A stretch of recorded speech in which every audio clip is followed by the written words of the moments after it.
उत्तर प्रदेश के पूर्व मुख्यमंत्री और समाजवादी पार्टी के मुखिया अखिलेश यादव को क्या जरूरत पड़ी कि जयप्रकाश नारायण इंटरनेशनल केंद्र की दीवालों को फांद कर उन्हें उस पार जाना पड़ा।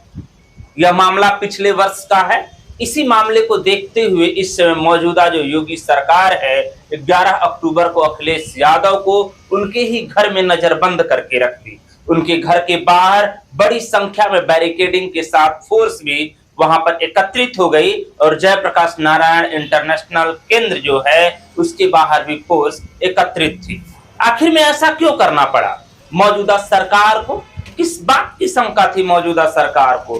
क्या हो सकता था लखनऊ में? जब रिसर्च किया गया तो पता चला कि जयप्रकाश नारायण आंदोलन के जनक और इंदिरा गांधी को धूल चटाने वाले जयप्रकाश नारायण के नाम पर लखनऊ में 2013 से 2016 के बीच लगभग 850 करोड़ से भी अधिक लागत से बनाए गए पार्क में जब हाई कोर्ट के द्वारा रोक लगाया गया तो उस पार्क के बीचों बीच जयप्रकाश नारायण की मूर्ति है और उस पर माल्यार्पण करने की बात को लेकर यह सारा बखेड़ा खड़ा हुआ। इस पर भी जब थोड़ा सा रिसर्च किया गया तो पता चला कि पिछले वर्ष रोक लगाए जाने के बावजूद भी अखिलेश यादव जो गेट था, गेट के बैरिकेडिंग को फांद कर पार किए और वहां पर जयप्रकाश नारायण की मूर्ति के पास जाकर माल्यार्पण करने का प्रयास।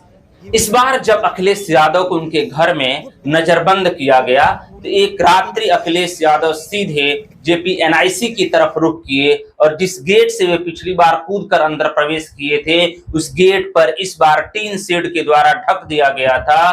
तो वहां पर कुछ पेंटर पेंट लेकर बैठे हुए थे। उस टीन शेड को रंगने के लिए उन्होंने उस पेंटरों से उस पेंट को लिया और सीधे उस टीन शेड पर लिख दिया समाजवादी पार्टी जिंदाबाद। बस इसी बात को लेकर अभी भी लखनऊ में गहमा गहमी बनी हुई है। बस इसी चीज से सावधानी बरतते हुए इस बार मौजूदा सरकार ने अखिलेश यादव को उनके घर में ही हाउस अरेस्ट कर दी। लेकिन बात ये आती है कि 850 करोड़ रुपए से अधिक की भी लागत से बना हुआ यह अंतरराष्ट्रीय केंद्र इस समय बंद क्यों पड़ा है? इस समय जांच के घेरे में क्यों है? तो 2013 से 2016 के बीच जब यह पार्क बनकर तैयार हुआ जो कि एक मल्टीप्लेक्स सुविधाओं के साथ है, उस पार्क के अंदर लगभग 1000 से 2000 लोगों को एक साथ एक मीटिंग हॉल में इकट्ठा करने की क्षमता है। उस पार्क में स्विमिंग पूल है, उस पार्क में फ्री एयर रेस्टोरेंट है, उस पार्क में जिम है और भी कई सुविधाएं हैं जो कि अनगिनत हैं। फिर भी यह पार्क ताला बंद क्यों है? इसलिए कि जब मौजूदा बीजेपी सरकार पिछले कार्यकाल में आई तो सीएजी ने एक रिपोर्ट सरकार को सौंपी और उसने कहा कि ये जो जयप्रकाश नारायण अंतरराष्ट्रीय केंद्र बनाया गया है और इसमें जो अभी भी कार्य जारी है इसमें भ्रष्टाचार हुआ है।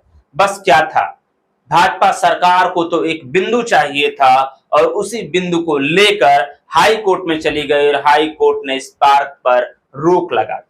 रोक लगने के बाद समाजवादियों में खलबली सी मच गई और इसी खलबली का यह नतीजा था कि पिछले वर्ष 11 अक्टूबर को ही जयप्रकाश नारायण की मूर्ति पर माल्यार्पण करने के लिए अखिलेश यादव को जेपीएनआईसी के गेट को फांद कर अंदर जाना पड़ा और इसी चीज से सावधान होकर मौजूदा सरकार ने उन्हें हाउस अरेस्ट कर दिया।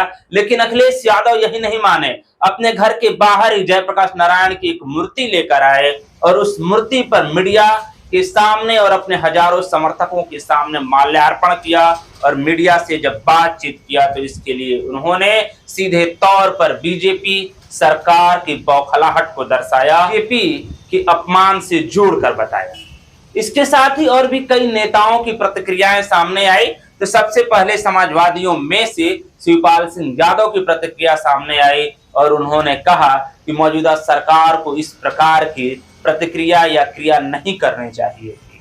जब मीडिया के साथी रामगोपाल यादव के पास पहुंचे तो उन्होंने भी सख्त लहजे में कहा कि मौजूदा सरकार की ये बौखलाहट है और यह काफी निंदनीय है। जब अयोध्या के मौजूदा सांसद से बातचीत हुई तो उन्होंने कहा कि बीजेपी सरकार बौखलाई हुई है, उसे खुद ही समझ में नहीं आ रहा है कि क्या करना चाहिए। लेकिन वहीं जब मीडिया के साथी जब भारतीय जनता पार्टी के प्रवक्ताओं और नेताओं से बातचीत किए तो उन्होंने कहा कि उत्तर प्रदेश राज्य के जैसे पूर्व मुख्यमंत्री को ऐसा नहीं करना चाहिए। लेकिन अब बात आती है कि जेपीएनआईसी यानी कि जयप्रकाश नारायण, जिन्हें भारत रत्न के पुरस्कार से भी नवाजा गया है, उनके नाम पर जब पार्क बना तो भ्रष्टाचार कैसे हो गया?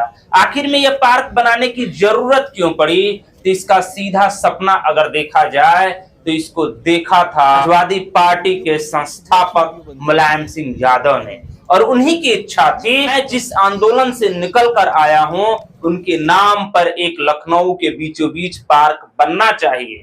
बस क्या था, जब अखिलेश यादव पहली बार मुख्यमंत्री बने तो उन्होंने अपने पिता के सपने को साकार करने के लिए 850 करोड़ से भी अधिक के लागत के निर्माण करना शुरू कर दिया। फिलहाल हाई कोर्ट के द्वारा इस पार्क पर रोक लगा हुआ है और फिलहाल इस वर्ष 11 अक्टूबर को वहां पर किसी को भी जाने से रोका गया और यह बताया गया कि वहां पर एलडीए यानी कि लखनऊ विकास प्राधिकरण जो है अंदर कार्य कर रही है और किसी को भी जाने से मना की है। धन्यवाद।